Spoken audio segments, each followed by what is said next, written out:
So നമ്മൾ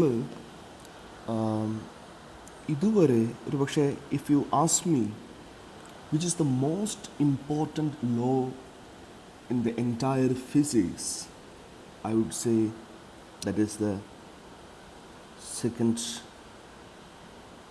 law of thermodynamics. This is the most important law, I would say. Not only me, but almost everyone in physics can relate it. Why?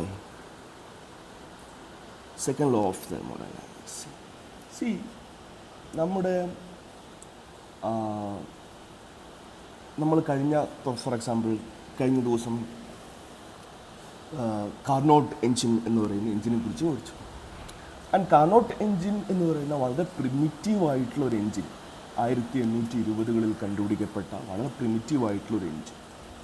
But still Carnot engine is the most efficient engine അല്ലേ, നമ്മൾ അതും കൂടി പറഞ്ഞിട്ടുണ്ട്. ഇതുവരെ അതിനുശേഷം ഹോണ്ടയ്ക്കോ അല്ലെങ്കിൽ ഹുണ്ടായിക്കോ even അത്തരത്തിലുള്ള പ്രധാനപ്പെട്ട കാർ കമ്പനികൾക്കോ ടെസ്ലയ്ക്കോ ഒന്നും തന്നെ കാർനോട്ട് എൻജിനേക്കാൾ എഫിഷ്യൻ്റായ, what you mean by efficiency, heat taken and the work done, ഇത് തമ്മിൽ റേഷ്യോ. നിങ്ങൾ എത്ര ഹീറ്റ് എടുത്തു അതുകൊണ്ട് എത്ര വർക്ക് ചെയ്യാൻ പറ്റും, അതിൽ ഏറ്റവും എഫിഷ്യൻ്റ് ആയിട്ടുള്ള ഇതുവരെ കണ്ടുപിടിക്കപ്പെട്ടിട്ടുള്ള എൻജിൻ ഇസ് കാർനോട്ട് എൻജിൻ. അത് നമ്മളൊരു സ്റ്റേറ്റ്മെൻ്റായിട്ട് പറയുക മാത്രമാണ് ചെയ്തത്. എന്തുകൊണ്ടാണ് അങ്ങനെ എന്ന കാര്യത്തിലേക്ക് നമ്മൾ എത്തിയിരുന്നില്ല അല്ലേ, എന്തുകൊണ്ടാണ് അങ്ങനെ എന്ന് എത്തിയിരുന്നത്. അതിൽ വരണമെങ്കിൽ അതിനുള്ള ഒരു ഫസ്റ്റ് കണ്ടീഷനാണ് second law of thermodynamics. Second law of തെർമോഡൈനാമിക്സിനെ കുറിച്ച് വളരെ രസകരമായ ഒരു കാര്യം എന്ന് വെച്ചാൽ, ഫോർ എക്സാമ്പിൾ ഞാനിപ്പോൾ നമ്മൾ സെക്കൻഡ് ലോ തെർമോഡൈനാമിക്സ് എൻട്രോപ്പിയിലേക്കും കൂടി വികസിപ്പിക്കും. ഓക്കെ, എനിവേ ഇപ്പോൾ നിങ്ങൾ വളരെ സിമ്പിളായിട്ടുള്ളൊരു കാര്യം ആലോചിക്കാം. നിങ്ങളൊരു കയ്യിൽ നിന്ന് ഒരു ചില്ലിൻ്റെ ഗ്ലാസിൻ്റെ പാത്രം താഴെ വീണ് പൊട്ടുന്നു. Okay, so what is a process actually? നിങ്ങളുടെ കയ്യിലൊരു പാത്രമുണ്ട്, അതിന് you have a potential energy അല്ലേ, you have a potential energy. ഇവിടെ ഗ്ലാസ് ഉണ്ട്. Okay, now you drop it. അതിനെന്തുണ്ടായി? ഈ potential energy completely converted into kinetic energy. Okay, ഇവിടെ എത്തുന്നു ആൻഡ് ഇത് ഇവിടെ കിടന്നിട്ട് ബ്രേക്ക് ചെയ്യുന്നു, കഷ്ണം കഷ്ണമായിട്ട് പോകുന്നു. Now that produces some heat and that heat is given to the earth. Okay, that's obvious. Glass ആവാം, മുട്ടയാവാം, നമ്മുടെ കയ്യിൽ നിന്ന് എന്തൊക്കെ സാധനങ്ങൾ വീണ് പൊട്ടിയിട്ടുണ്ട്. Now you video it and run it in the reverse direction. What you would see? നിലത്ത് കുറേ ഗ്ലാസിൻ്റെ കഷ്ണങ്ങൾ കിടക്കുന്നുണ്ട്. ഗ്രൗണ്ടിലുള്ള heat energy, it absorbs these glass pieces, absorbs that energy, join it together. എന്നിട്ട് എന്ത് സംഭവിക്കുന്നു? അതിൻ്റെ ഹീറ്റ് എനർജിയെ ഉപയോഗിച്ചുകൊണ്ട് ജമ്പ് ചെയ്യുന്നു, നിങ്ങളുടെ കയ്യിലേക്ക് വരുന്നു. ഓക്കെ, നിങ്ങൾ എപ്പോഴെങ്കിലും കണ്ടിട്ടുണ്ടോ അങ്ങനെ സംഭവിക്കുന്നു? നോ. നിങ്ങളൊരു റൂമിൽ എന്താ പറയുക വേണമെങ്കിൽ, ഓക്കെ, നിങ്ങളൊരു ചായപാത്രം എടുക്കുന്നു, അതിൽ കട്ടൻ ചായ ഉണ്ട്. Okay, so now you mix some milk. What will happen? അത് രണ്ടും കൂടി ചേർന്നു. ഓക്കെ, നൗ നിങ്ങൾ കുറച്ച് കഴിയുമ്പോൾ എന്ത് സംഭവിക്കുന്നു? സ്റ്റിർ ചെയ്യുന്നതിന് മുമ്പ് ഇവിടെ മിൽക്ക് മാത്രമായിട്ട് നിൽക്കുന്നു വിചാരിക്കാം. സ്റ്റിർ ചെയ്യുന്നതോട് കൂടിയിട്ട് കംപ്ലീറ്റ്ലി കളർ മാറും. ഇതും നിങ്ങൾ എന്ത് ചെയ്യുന്നു? ടി വിയിൽ വീഡിയോ എടുക്കുന്നു, തിരിച്ച് കാണുന്നു. നെവർ ഹാപ്പൻസ് അല്ലേ? അതൊന്നും നമ്മുടെ നിത്യജീവിതത്തിൽ ഒരിക്കലും നടക്കാറില്ല. അതുപോലെ തന്നെ വേണമെങ്കിൽ നിങ്ങൾക്ക് വേറൊരു കാര്യം പറയാം. ഒരു കാര്യം, രണ്ട് ഗ്യാസുകൾ, ഓക്കെ, എ എന്ന് പറയുന്നൊരു ഗ്യാസ്, ബി എന്ന് പറയുന്നൊരു ഗ്യാസ് സെപ്പറേറ്റ് ആണ്. നിങ്ങളിത് ലോക്ക് തുറക്കുന്നു, നടുക്കത്തെ ലോക്ക് തുറക്കുന്നു, സെപ്പറേഷൻ മാറ്റുന്നു, എയും ബിയും കൂടി മിക്സ് ആവുന്നു. Now sometimes you take that video and run it in the reverse direction. നിങ്ങൾക്ക് എന്താവുന്നു? ഇത് രണ്ടും തിരിച്ച് സെപ്പറേറ്റഡ് ആയിട്ട് എ എന്ന് പറയുന്നത് ഫസ്റ്റ് പാർട്ടീഷനിലും ബി എന്ന് പറയുന്നത് സെക്കൻഡ് പാർട്ടീഷനിലും മാത്രമായിട്ട് നിൽക്കുന്നു. ഇതൊന്നും നമ്മുടെ നിത്യജീവിതത്തിൽ നടക്കുന്ന കാര്യങ്ങളല്ല, നമുക്കറിയാം. ഇപ്പോൾ ഫോർ എക്സാമ്പിൾ എനിക്ക് വയസ്സായി, അപ്പം ഞാൻ എന്ത് ചെയ്യണം, എനിക്കൊരു 10-18 വയസ്സുള്ള ഒരാളാകണമെന്ന് വിചാരിച്ചാൽ ഈ കഴിഞ്ഞ 20 വർഷത്തിനിടയിൽ ഞാൻ സ്പെൻഡ് ചെയ്ത കംപ്ലീറ്റ് എനർജിക്ക് തത്തുല്യമായിട്ടുള്ള പിൽസോ അല്ലെങ്കിൽ എന്താ പറയുക കാര്യങ്ങളോ ഞാൻ കഴിക്കുന്നു. എന്നിട്ട് ഞാൻ സ്പെൻഡ് ചെയ്ത എനർജി കൊണ്ടാണല്ലോ നമുക്ക് വയസ്സാവുന്നതൊക്കെ. നമ്മളത് തിരിച്ച് കഴിച്ചിട്ട് അതേ പ്രായത്തിലേക്ക് തിരിച്ചു വരുന്നു. Never happens. Why all these things never happen in our life? So that question. അപ്പം നിലവിലുള്ള നമ്മൾ ഇതുവരെ പഠിച്ച ഫിസിക്സിലെ ഒരു ലോയും ഈ പ്രോസസ്സുകളെ, അതായത് റിവേഴ്സ് പ്രോസസ്സുകളെ, ഗ്രൗണ്ടിൽ നിന്ന് ഹീറ്റ് എനർജി എടുത്ത് ആ ഹീറ്റ് എനർജിയെ കൺവേർട്ട് ചെയ്തിട്ട് നിങ്ങളുടെ കയ്യിലേക്ക് വരുന്ന കപ്പ്, എയും ബിയും എന്നുള്ള ഗ്യാസ് തിരിച്ച് വീണ്ടും സെപ്പറേറ്റഡ് ആയി എയും ബിയും ആവുന്നത്, ഇളക്കിയ ചായ വീണ്ടും കട്ടൻ ചായയും പാലുമായിട്ട് മാറുന്നത്, ഇതിനെ ഒന്നും തടസ്സപ്പെടുത്തുന്ന, ഇതൊന്നും പോസിബിൾ അല്ല എന്ന് പറയുന്ന ഒരു ലോയും നിങ്ങൾ ഇതുവരെ പഠിച്ചിട്ടില്ല. നിങ്ങൾ ഇതുവരെ പഠിച്ചിട്ടുള്ള തെർമോഡൈനാമിക്സിലെയും ക്ലാസിക്കൽ മെക്കാനിക്സിലെയും ലോസ് ഉപയോഗിച്ചിട്ട് ഇതൊക്കെ പോസിബിളാണ്. So why all these things does not happen in our daily life? So that's a very important question many people asked. So വേറെ ഒരു ക്വസ്റ്റ്യൻ, ഉദാഹരണത്തിന് ഇപ്പോൾ നമ്മൾ ഹീറ്റ് എൻജിൻസിനെ കുറിച്ച് പഠിക്കുകയാണ്. So suppose you have A ship. Okay, U have A ship like this. Okay, now this ship, ഈ ഷിപ്പിൻ്റെ soul purpose എന്താണ്? വളരെ സിമ്പിളായിട്ടുള്ള ഷിപ്പാണ് കേട്ടോ. ഈ കടലിൽ പണ്ട് നമ്മൾ സ്ഥിരമായി +2-ലൊക്കെ പഠിക്കുന്ന കുട്ടികൾ സയൻസ് പ്രൊജക്റ്റുകൾ ഉണ്ടാക്കും. ഞാൻ അവരെ അങ്ങനെ ഉണ്ടാക്കണം എന്നാണ് പറയുന്നത്. അവർ സ്ഥിരമായി ഉണ്ടാക്കുന്ന ചില മെഷീൻസുകളുണ്ട്, പെർപ്പച്വൽ മെഷീൻസ് എന്നാണ് പറയുക. അപ്പം ചിലപ്പോഴും പലതരത്തിലുള്ള ഐഡിയകളുമായിട്ട് വരും. അതൊരു പ്രധാനപ്പെട്ട ഐഡിയ ആണ് ഈ കടലിലെ ഹീറ്റ് എനർജി. കടലിലെ വെള്ളത്തിനൊരു ചെറിയ ചൂടോ എന്തെങ്കിലും ഉണ്ടാവുമല്ലോ, അതിനെ അബ്സോർബ് ചെയ്തിട്ട് ആ ഹീറ്റ് എനർജി ഉപയോഗിച്ചുകൊണ്ട് റൺ ചെയ്യുന്ന ഒരു എൻജിൻ. ആ എൻജിൻ്റെ അടിസ്ഥാനത്തിൽ ആരോടുന്നു? നമ്മുടെ കപ്പൽ കൂടുന്നു. പക്ഷെ ഇതൊന്നും ഡെയിലി ലൈഫിൽ നമുക്ക് പോസിബിൾ അല്ല. Why? What prevents all these things? So basically the idea is like this. See, നിങ്ങൾക്ക് എനർജിയെ യൂട്ടിലൈസ് ചെയ്യണമെങ്കിൽ, അല്ലേ, ഹീറ്റ് എനർജിയെ യൂട്ടിലൈസ് ചെയ്യണമെങ്കിൽ what was the basic condition? You should have a difference in temperature. The source and the sink should have a different temperature. That's basic idea. Correct. Now suppose the source and the sink T1 and T2 have the same temperature. You cannot use this energy. So what is the basic idea? Whatever you use, energy use ചെയ്യുക എന്ന് പറയുന്നതിൻ്റെ basic idea എന്ന് പറയുന്നത് എന്താണ്? നിങ്ങൾ കോളിൻ്റെ ഫോമിൽ, പെട്രോളിൻ്റെ ഫോമിൽ, ഡീസലിൻ്റെ ഫോമിലൊക്കെ എനർജി ഉണ്ട്. അപ്പം നിങ്ങളുടെ സിങ്ക് എന്ന് പറയുന്നത് എന്താണ്? സോഴ്സ് എന്ന് പറയുന്നത് ഈ പെട്രോളൊക്കെയാണ്, അത് പൊട്ടിത്തെറിക്കുന്ന അല്ലെങ്കിൽ കത്തുമ്പോഴുള്ളതാണ്. സിങ്ക് എന്ന് പറയുന്നതാണ് നിങ്ങളുടെ അറ്റ്മോസ്ഫിയറാണ്. ആ അറ്റ്മോസ്ഫിയറിലേക്കാണ് നിങ്ങൾ എന്ത് ചെയ്യുന്നത്? എനർജി ഉപയോഗിക്കുന്നത്.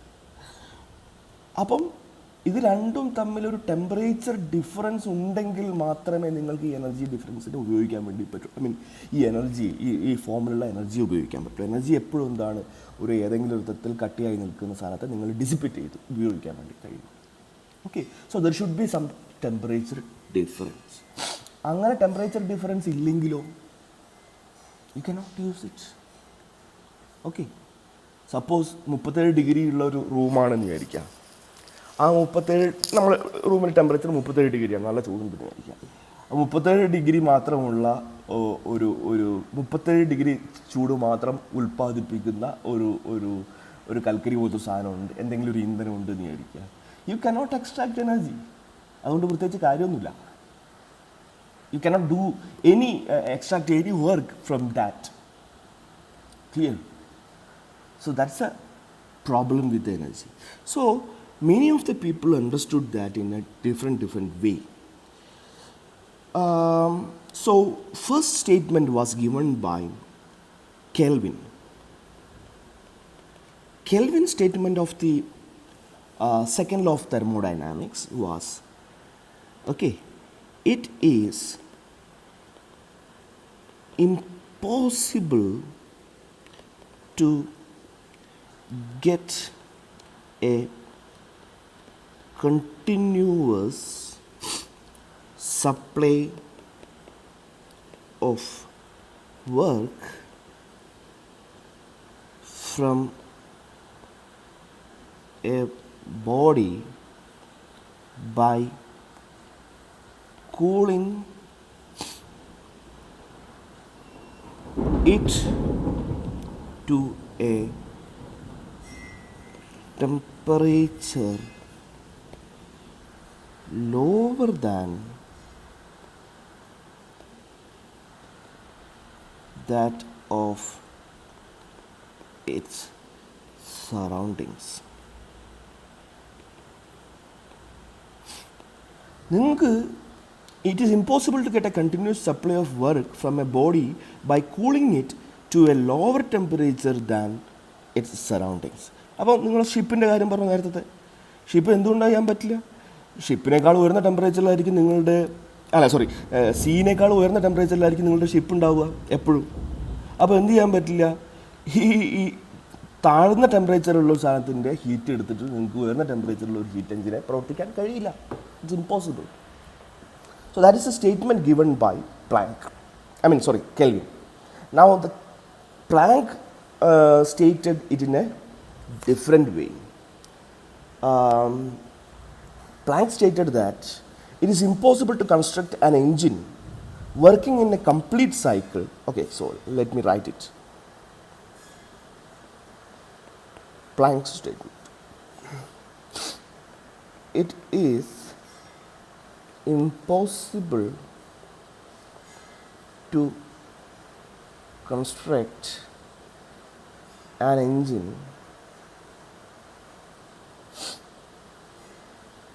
which working in a complete cycle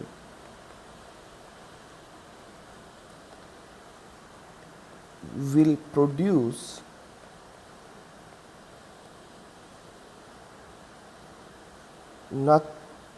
no effect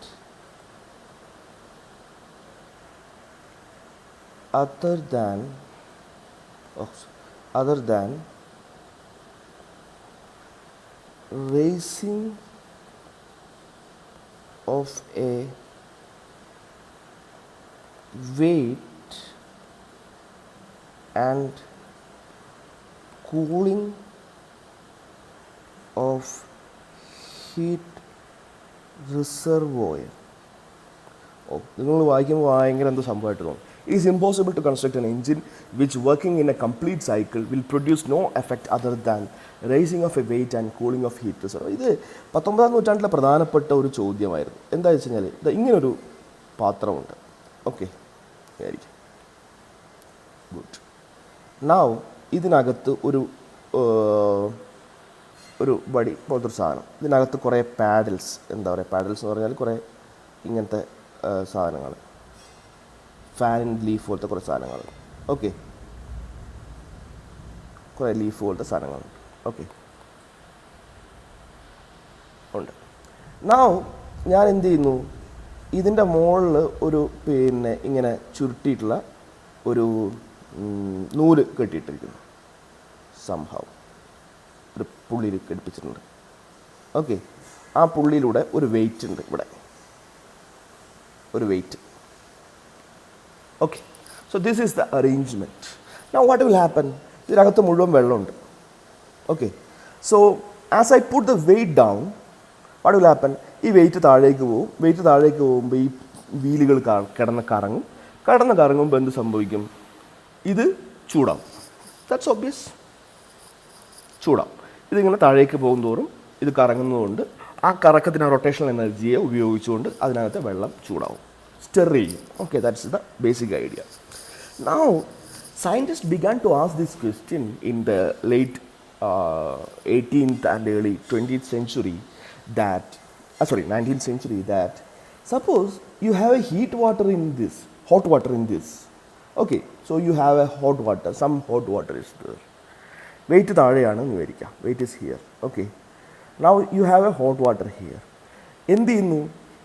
Y ഈ ഹോട്ട് വാട്ടറിൻ്റെ ഹീറ്റ് എനർജി ഉപയോഗിച്ചുകൊണ്ട് ഈ പാഡിൽസ് സ്വയം കറങ്ങുകയും കറങ്ങുന്നതിൻ്റെ ഭാഗമായി ഈ വെയിറ്റ് പൊങ്ങി മുകളിലേക്ക് വരികയും ചെയ്യാത്തത് എന്തുകൊണ്ടാണ്? ഇപ്പോൾ നമ്മൾ ആദ്യം പറഞ്ഞ പ്രോസസ്സിൻ്റെ റിവേഴ്സ് നടക്കാത്തത് എന്തുകൊണ്ടാണ്? No thermodynamic or classical mechanics equations or laws prevents it. അതിന് തടയുന്ന ഒരു ലോയും നമുക്ക് ഇവിടെ ഇല്ല, പക്ഷേ അത് സംഭവിക്കുന്നില്ല. വൈറ്റ്. സോ പ്ലാങ്ക് അതുകൊണ്ടാണ് പറഞ്ഞത് this is impossible, this law is impossible. So കെൽവിനും പ്ലാങ്കും കൂടി ചേർന്നുകൊണ്ട് ദേ സ്റ്റേറ്റഡ് ദാറ്റ്, അതാണ് Kelvin Planck statement. Okay, Kelvin Planck's statement was that this is a very important law. It is impossible to construct an engine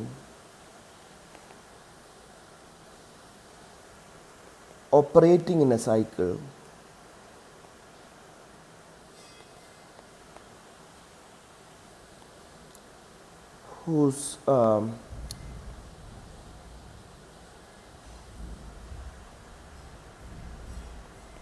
whose sole effect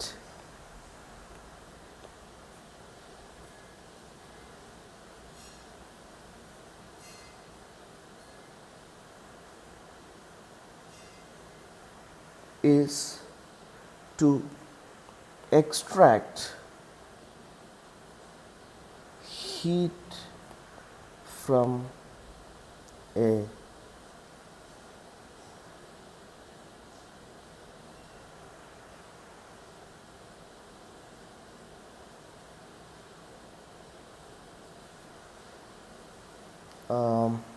reservoir and perform equal amount of work. ഇതന്നെയാണ് രണ്ടിനും കൂടി നമ്മൾ നേരത്തെ രണ്ട് സ്റ്റേറ്റ്മെൻറ്റും കൂടി compose ചെയ്തിട്ട് നമുക്ക് പറയാൻ പറ്റുന്നത്, തണുത്ത ഒരു ബോഡിയിൽ നിന്ന്, അതായത് അതിൻ്റെ സറൗണ്ടിങ്സിനേക്കാൾ ലോവർ ടെമ്പറേച്ചറിലുള്ള ഒരു ബോഡിയിൽ നിന്ന് ഹീറ്റ് അബ്സോർബ് ചെയ്തിട്ട് നിങ്ങൾക്കൊരു എൻജിൻ വർക്ക് ചെയ്യിക്കാൻ കഴിയില്ല എന്ന് പറഞ്ഞു കഴിഞ്ഞാൽ നിങ്ങളെ ആദ്യം ഞാൻ പറഞ്ഞ ഷിപ്പ് വർക്ക് ചെയ്യില്ല. ഷിപ്പിനേക്കാൾ ഉയർന്ന ടെമ്പറേച്ചറിലാണ് അന്തരീക്ഷം, അതിനേക്കാൾ ആ ടെമ്പറേച്ചറിലാണ് ഷിപ്പ് എന്ന് പറയുന്നത്. സീയിൽ നിന്ന്, കടലിൽ നിന്ന് ഹീറ്റിനെ അബ്സോർബ് ചെയ്തിട്ട് നിങ്ങളുടെ എൻജിൻ ഓടിക്കാൻ കഴിയില്ല. വൈ? ബിക്കോസ് എൻജിൻ്റെ അല്ലെങ്കിൽ ഷിപ്പിൻ്റെ ടെമ്പറേച്ചർ അതിനേക്കാൾ ഉയർന്നതാണ്. So you cannot run that. Okay, so that's a basic idea. So ഇതിലൊക്കെ കൂടി കമ്പൈൻ ചെയ്തിട്ട് ക്ലോഷ്യസ് ആണ് കുറച്ചുകൂടി നല്ലൊരു സ്റ്റേറ്റ്മെൻറ്റ്. സെക്കൻഡ് ലോ നമുക്ക് ഇനിയും വരും കേട്ടോ. സെക്കൻഡ് ലോ പല രീതിയിൽ പറയാം. Clausius has made A very good statement which is simple. You cannot construct an engine whose sole purpose is to transfer heat from a lower temperature body or a cold body to a hot body. Cold ബോഡിയിൽ നിന്ന് hot ബോഡിയിലേക്ക് തിരിച്ചല്ല. നിങ്ങൾ called ബോഡിയും hot ബോഡിയും കൂടി ഒന്നിച്ച് വെച്ചാൽ എന്താ സംഭവിക്കുക? Hot ബോഡിയിൽ നിന്നുള്ള ടെമ്പറേച്ചർ മുഴുവൻ കോൾഡ് ബോഡിയിലേക്ക് പോയി രണ്ടും കൂടി ഒരു ഈക്വൽ ടെമ്പറേച്ചറിലേക്ക് ഒരു തെർമൽ ഇക്വിലിബ്രിയത്തിലേക്ക് എത്തും. നിങ്ങളൊരു എൻജിൻ ഉണ്ടാക്കുകയാണ്. അതിൻ്റെ പണി എന്താണ്? The sole purpose of that engine working in a cyclic process is to transfer heat from cold body to hot body. നിങ്ങൾക്ക് അങ്ങനത്തെ ഒരു എൻജിൻ ഉണ്ടാക്കാൻ കഴിയില്ല. ഇതാണ് ക്ലോഷ്യസിൻ്റെ സ്റ്റേറ്റ്മെൻറ്റ്. അപ്പോൾ നിങ്ങൾ വിചാരിക്കും, ഓഹോ അങ്ങനെയാണെങ്കിൽ ഫ്രിഡ്ജ് ഉണ്ടല്ലോ എൻ്റെ വീട്ടിൽ, അതിൻ്റെ പണി എന്താ? അന്തരീക്ഷത്തിൻ്റെ ടെമ്പറേച്ചറിലിരിക്കുന്ന പച്ചക്കറി ഞാൻ എടുത്ത് ഫ്രിഡ്ജിൽ വെക്കുമ്പോൾ അതിൻ്റെ ടെമ്പറേച്ചർ എടുത്തിട്ട് പുറത്തേക്ക് കളയുന്നു.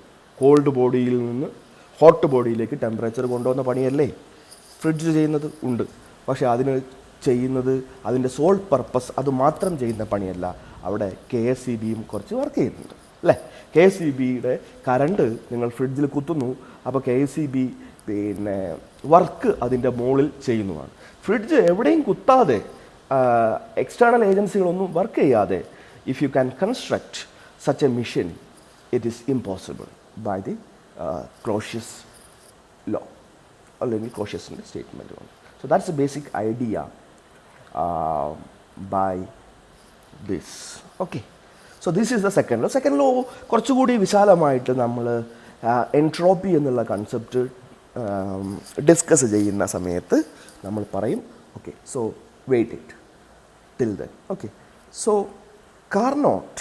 അപ്പോൾ നമ്മൾ വീണ്ടും നമ്മളെ തിരിച്ച് കാർനോട്ടിൻ്റെ സ്ഥലത്തേക്ക് വരിക. Carnot's theorem. What was Carnot's theorem? Carnot രണ്ട് കാര്യങ്ങളാണ് പറഞ്ഞത്. Nobody can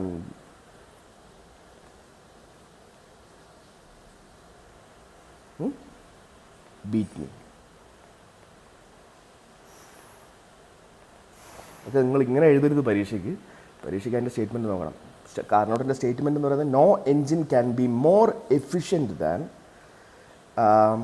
A perfectly reversible engine working between the same temperature. എൻ്റെ എൻജിനേക്കാൾ എഫിഷ്യൻ്റ് ആയിട്ടുള്ള വേറെ ഒരു എൻജിനും നിങ്ങൾക്ക് ഉണ്ടാക്കാൻ പറ്റില്ല.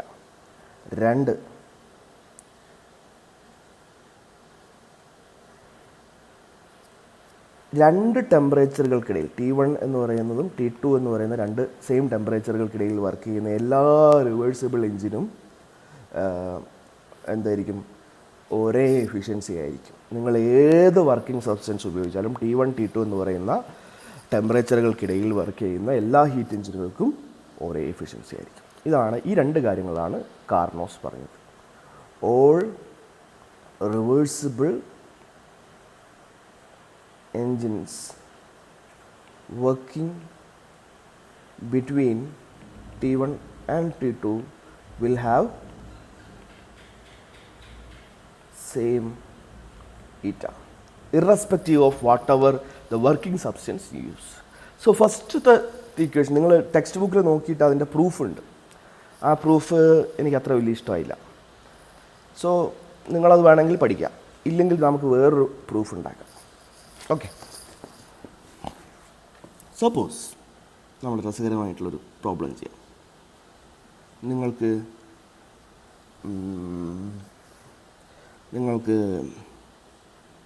ഒരു എൻജിൻ ഉണ്ട് എന്ന് വിചാരിക്കുക. Carnot engine.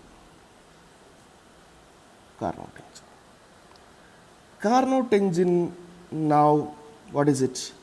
കാർനോട്ട് എൻജിൻ എന്താ ചെയ്യുന്നത്? ലെറ്റ് us say T1 എന്ന് പറയുന്ന സോഴ്സ്, T2 എന്ന് പറയുന്ന സിങ്ക്. കാർനോട്ട് എൻജിൻ സോഴ്സിൽ നിന്ന് ലെറ്റ് us say ഒരു 100 കാലറി ഹീറ്റ് അബ്സോർബ് ചെയ്യുന്നു, 20 കാലറി ഹീറ്റ് പുറത്തേക്ക് വിടുന്നു. വർക്ക് ചെയ്യുന്നു. 80 കാലറി ഹീറ്റ് പുറത്തേക്ക് ഇജക്റ്റ് ചെയ്യുന്നു. ഇത്രയൊക്കെ എഫിഷ്യൻസി ഉള്ളൂ പാവം കാർനോട്ട് എൻജിൻ. ഇങ്ങനെയാണെന്ന് വിചാരിക്കുക. അപ്പോൾ അതിൻ്റെ എഫിഷ്യൻസി എത്രയാണ്? 2/10, that is 1/5 അല്ലേ. Efficiency is just 1/5, very 20% efficiency. Now നിങ്ങൾ പറയാണ് I can make an engine which is more efficient than Carnot. You make an engine which is more efficient than Carnot. എന്താണ് ആ എൻജിൻ്റെ പ്രത്യേകത? 100 കാലറിയാണ് അവൻ ഹീറ്റ് അബ്സോർബ് ചെയ്യുക. എത്ര work ചെയ്യും? 40 കാലറി വർക്ക് ചെയ്യും. എത്ര പുറത്തേക്ക് വിടുള്ളൂ? 60 പുറത്തേക്ക് വിടുള്ളൂ. So what is the efficiency? 2/5. Correct? 2/5. So efficiency is somewhat twice that of the Carnot engine. Very good. Now that's a very good engine. അപ്പോഴാണ് ഞാൻ പറയണത് നമുക്കൊരു കാര്യം ചെയ്യാം, വേറെ ഒരു സംഭവം ഉണ്ടാക്കാം. ഈ കാർനോട്ട് എഞ്ചിനെ ഞാൻ എന്ത് ചെയ്തു? ചൂടി നന്നായിട്ട് വരയ്ക്കും. ഈ കാർനോട്ട് എഞ്ചിൻ ഞാൻ എന്ത് ചെയ്തു, നേരെ സൈസ് ഡബിളാക്കി. എൻ്റെ കാർനോട്ട് എഞ്ചിൻ ഉണ്ടല്ലോ. അപ്പോൾ നിങ്ങളുടെ മെഷീൻ അവിടെ ഇരിക്കുന്നുണ്ട് കേട്ടോ, നോക്കിയോ. നിങ്ങളുടെ മെഷീൻ്റെ പണി എന്താണ്? 100 കാലറി താഴേക്ക് എടുക്കുന്നു, 40 കാലറി വർക്ക് ചെയ്യുന്നു, 60 കാലറി പുറത്തേക്ക് വിടുന്നു. ഓക്കെ, ഞാൻ എന്ത് ചെയ്തു, എൻ്റെ കാർനോട്ട് എഞ്ചിൻ, ആ കാർനോട്ട് എഞ്ചിൻ്റെ പ്രത്യേകത എന്താണ്? അതർ ദാൻ കാർനോട്ട് എഞ്ചിൻ ഞാൻ പറഞ്ഞല്ലോ നമ്മൾ, കാർനോട്ട് എഞ്ചിൻ്റെ ഏറ്റവും പ്രധാനപ്പെട്ട പ്രത്യേകത, അതിന് ഏറ്റവും എഫിഷ്യൻസി കിട്ടാനുള്ള കാരണം, it is the only reversible engine. It can trace, തിരിച്ച് അതേപോലെ തന്നെ റൺ ചെയ്യാൻ പറ്റും, റെഫ്രിജറേറ്ററായിട്ട് റൺ ചെയ്യാൻ പറ്റും. Okay, so it is N engine which can run in the reverse order. That's A speciality of it. അപ്പോൾ ഞാൻ എന്ത് ചെയ്യുന്നു, എൻ്റെ കാർനോട്ട് എഞ്ചിനെ ഞാൻ ഡബിൾ സൈസ് ചെയ്യുകയാണ്. ഡബിൾ സൈസ് ചെയ്യുക എന്ന് പറഞ്ഞാൽ എന്താണ്? ജസ്റ്റ് എൻ്റെ പിസ്റ്റണിൻ്റെ വലുപ്പം ഇരട്ടിയാക്കി. അപ്പോൾ എന്ത് ചെയ്യും അവൻ? സിമ്പിൾ, അത്രേ ഉള്ളൂ. നിങ്ങൾക്ക് എന്ത് ചെയ്യാം, 200 കാലറി ഹീറ്റ് നമ്മുടെ സോഴ്സിൽ നിന്ന് എടുക്കാം. എത്ര വർക്ക് ചെയ്യും? 40 വർക്ക് ചെയ്യും, 160 പുറത്തേക്ക് വിടും. No problem. കാരണം ഇപ്പോഴും എഫിഷ്യൻസി എത്ര തന്നെയാണ്? നോക്കൂ, 4/20, that is 1/5 again. No problem. എഫിഷ്യൻസിക്ക് വ്യത്യാസമൊന്നുമില്ല, കുറച്ച് വലുപ്പം കൂട്ടിയേ ഉള്ളൂ. ഓക്കെ, അങ്ങനത്തെ ഒരു എഞ്ചിൻ ഞാൻ ഉണ്ടാക്കി. നിങ്ങൾക്ക് എത്ര വലുപ്പത്തിലുള്ള എഞ്ചിൻ ഉണ്ടാക്കാം, എത്ര ഹീറ്റ് എന്ന് വെച്ചാൽ വലിയ ട്രക്കിൻ്റെ എഞ്ചിൻ പോലത്തെ സാധനം, അതിന് വേറെ പ്രത്യേകമില്ല. വലുപ്പം കൂടുന്നതിനനുസരിച്ചിട്ട് മാറ്റമൊന്നുമില്ല. സെയിം സംഭവിക്കുന്നത്, കൂടുതൽ ഹീറ്റ് അബ്സോർബ് ചെയ്യും, കൂടുതൽ ഹീറ്റ് പുറത്തേക്ക് വിടും, നേരത്തെ തന്നെ ഇരട്ടി വർക്ക് ചെയ്യും, പക്ഷേ എഫിഷ്യൻസി എന്താണ്? സെയിം തന്നെയായിരിക്കും. So that kind of a engine. എന്നിട്ട് ഞാൻ എന്ത് ചെയ്തു, അങ്ങനെ ഉണ്ടാക്കിയ ഈ എഞ്ചിനെ തിരിച്ച്, because it's a reversible engine, I am using it as a refrigerator. So Carnot എഞ്ചിൻ്റെ ഇരട്ടിയുള്ളൊരു കാർനോട്ട് എഞ്ചിൻ എടുത്തിട്ട് ഞാൻ അതിനെ തിരിച്ച് റൺ ചെയ്യാൻ വേണ്ടി പോവുകയാണ്. അപ്പോൾ എത്രയാണ്? 160 ഹീറ്റ് കോൾഡർ ബോഡിയിൽ നിന്ന് എടുക്കുന്നു. എത്ര പുറത്തേക്ക് വിടുന്നു? അല്ല, സോഴ്സിലേക്ക് വിടുന്നു. 200 സോഴ്സിലേക്ക് വിടുന്നു. 40 വർക്ക് അതിൻ്റെ മുകളിൽ ചെയ്യണം, അല്ലേ? 40 വർക്ക് ചെയ്യണം. ആ 40 വർക്ക് ആര് ചെയ്യുന്നുണ്ട്? നിങ്ങളുടെ എൻജിൻ ഓൾറെഡി ചെയ്യുന്നുണ്ട്. അപ്പോൾ ഞാൻ എന്ത് ചെയ്തു, നിങ്ങളുടെ എൻജിൻ്റെ ഔട്ട്പുട്ട് എടുത്തിട്ട് എൻ്റെ എൻജിനിലേക്ക് കൊടുത്തു. Clear? So it's a beautiful engine. Now see this. ഇനി നിങ്ങൾ ഈ ടോട്ടൽ എൻജിനും നോക്കൂ, അല്ലെങ്കിൽ വേണ്ടേ ഇത്രയും നോക്കിയാൽ മതി. ഈ ടോട്ടൽ എൻജിനും നോക്കൂ.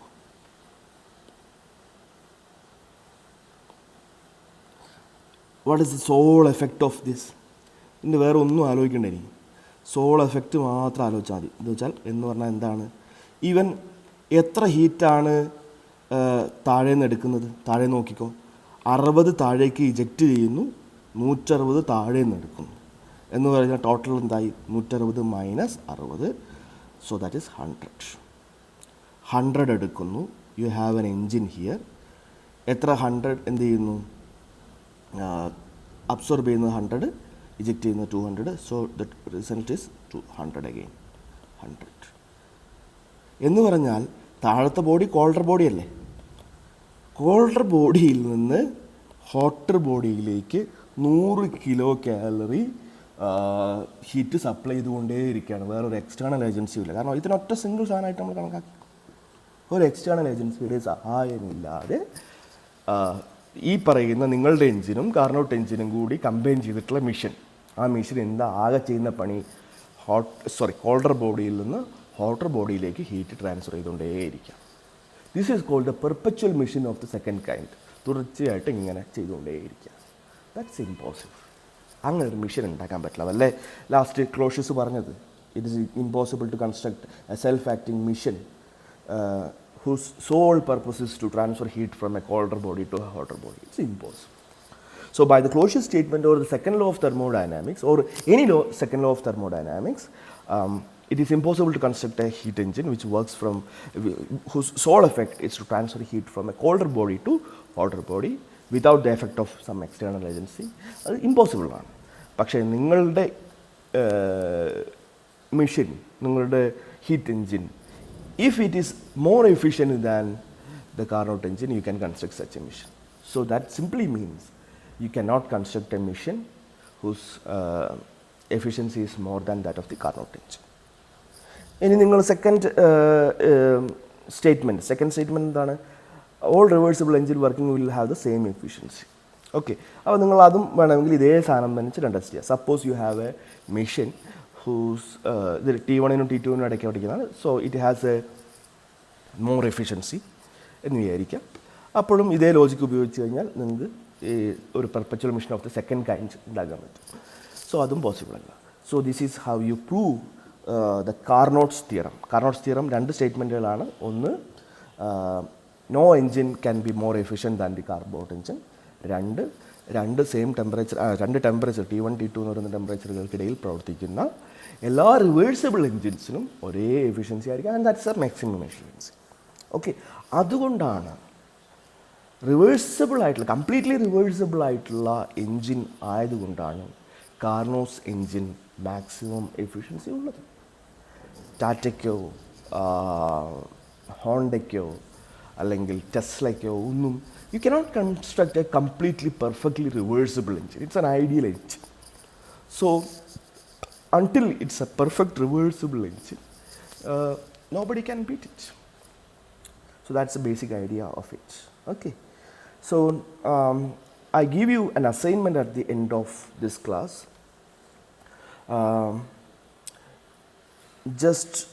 This is the assignment.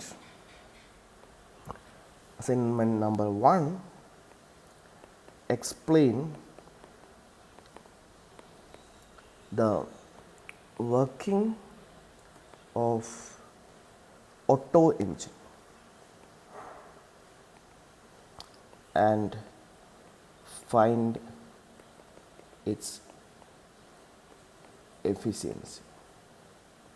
Second,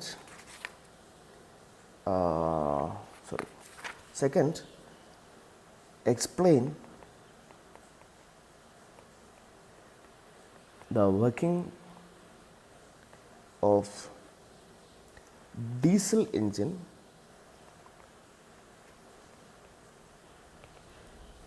and find efficiency. So that's I request you to work on this and submit. Okay, thank you.